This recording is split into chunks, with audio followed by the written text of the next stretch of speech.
자, 안녕하세요. W투자클럽의 아나키스트 오원석입니다.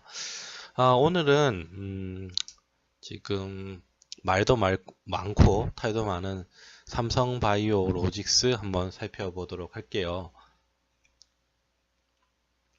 지금 많이들 가슴 졸여 하시는 분들이 많을 것 같은데 일단 거래 정지가 됐고요. 뭐 전부터 이렇게 사실 전부터 조금 위험은 있었죠. 뭐 얘기는 좀 나왔었지만 이렇게까지 거래 정지를 때리고 어, 상장 폐지로 갈 가능성이 높아질 거라고는 크게 생각을 못했던 그랬던 종목인데 일단은 음, 그래요. 그 붕식회계 쪽으로 지금 가닥이 잡혀지고 있죠. 그래서 거래 정지가 됐고요. 그래요.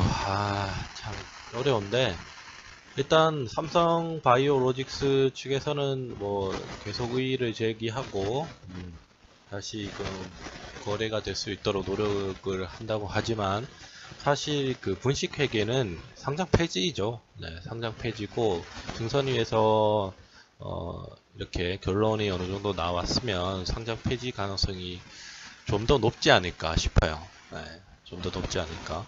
물론 이 개인 주주들 그리고 상패에 따른 여파가 굉장히 클 거예요. 굉장히 크고 시가총액도 2조 원이 넘는 회사이고 하다 보니까 조금 신중하고 어, 시장의 여파를 감당할 수 있을까 이런 측면도 아무래도 고려가 어느 정도는 될 듯해요. 하지만 자기네들이 분식회계라고 얘기를 했는데 이걸 상장을 유지를 시킨다면 좀 말이 안 되지 않을까?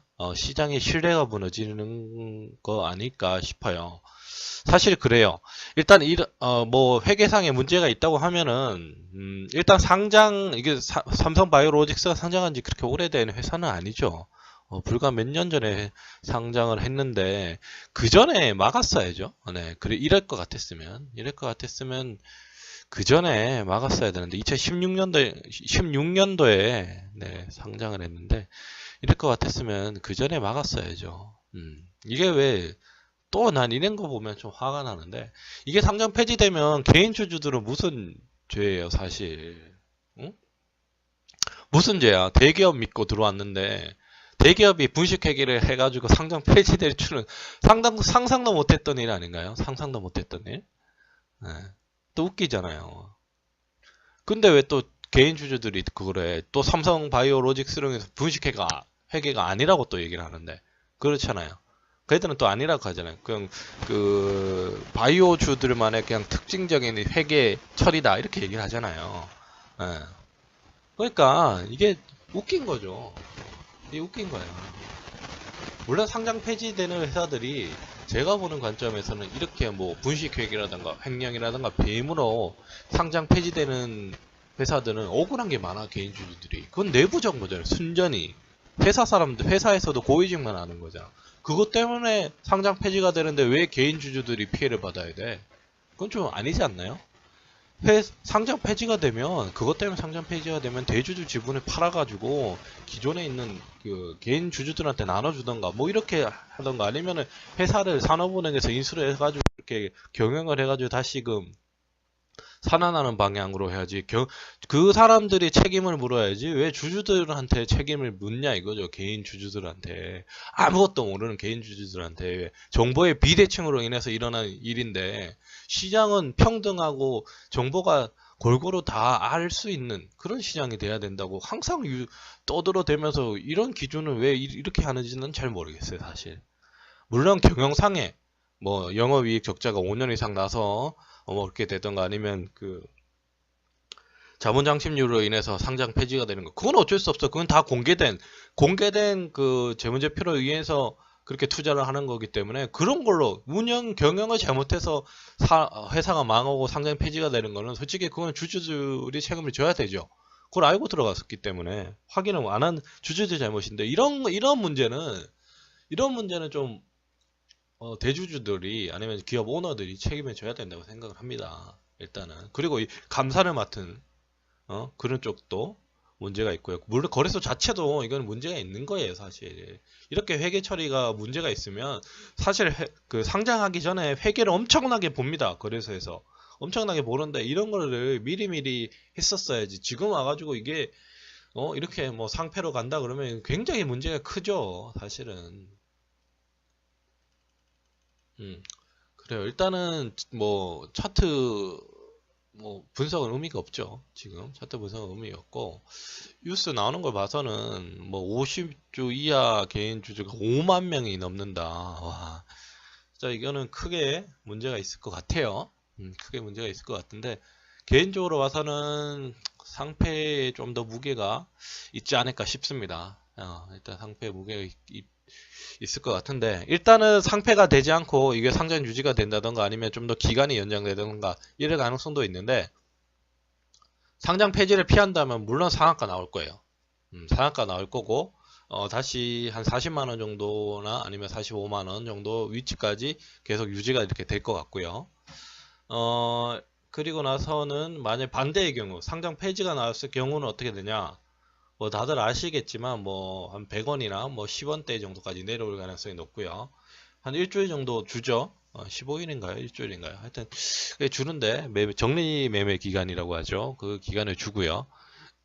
만약에 그렇게 안 좋게 됐을 경우는 이제 두 가지 전략이 필요하죠. 하나는 팔던가 하나는 보유를 하던가. 뭐 크게 전략이라고 하기엔 좀 그렇지만 그래요. 삼성바이오로직스는 사실 이번에 막 상패가 된다 그래도 5년 안에 재상장이 될 가능성이 좀 높지 않을까 싶어요. 제 생각은. 그래서 갖고 계신 분들은 상패가 안 되기를 정말 바라겠지만 저도 그렇게 바라고요. 상패가 안 되길 바라는데 혹시나 상패가 된다면 일부는 현금화 하시고요. 일부는 들고 가셔도 될 것 같아요. 사실은. 몇 년 안에 재상장이 될 가능성이 좀 높지 않을까 싶어요. 제 생각입니다. 제 생각이고 혹시 신규로 만약에 상패가 결정이 나서 적립매매를 들어가시는 분들 이제 나중에 혹시 재상장이 된다 싶어서 들어가시는 분들은 뭐 투자해도 괜찮다고 생각이 들어요. 저는. 그래요. 삼성바이오로직스 일단은 반반이죠. 반반인데 제가 보기에는 상패 가능성이 조금 더 한 1% 정도는 더 높지 않을까 싶고요. 진짜 안 됐으면 좋겠습니다. 삼성바이오로직스 안 됐으면 좋겠고 시장 자체에서도 이게 상패가 되면 충격이 좀 클 거예요. 충격이 좀 크고 물론 바이오주들 섹터에서는 진짜 재앙이 올 것 같기도 해요.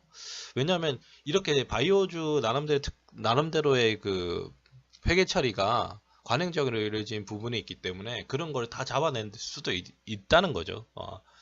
그렇기 때문에 좀 문제가 커질 수도 있을 것 같고요. 아니면 삼성바이오로직스 요걸로 일단락이 될 수도 있고 반대로 상장을 유지한다면 물론 상한가를 갈 것 같아요. 상한가 가고 나서 뭐 45만원 내외에서 이제 움직임이 이제 나올 것 같다. 그 이후에 좀 내려와서요. 그렇게 보시면 될 것 같아요. 그래요. 삼성바이오로직스 살펴드렸고요. 뭐 살펴드렸다기보다도 그냥 어느 정도의 가능성을 좀 더 얘기를 해보았던 시간인 것 같아요. 그래요. 아무튼 상장 유지하기를 기원하겠고요. 저는 W투자클럽의 아나키스트 오원석이었습니다.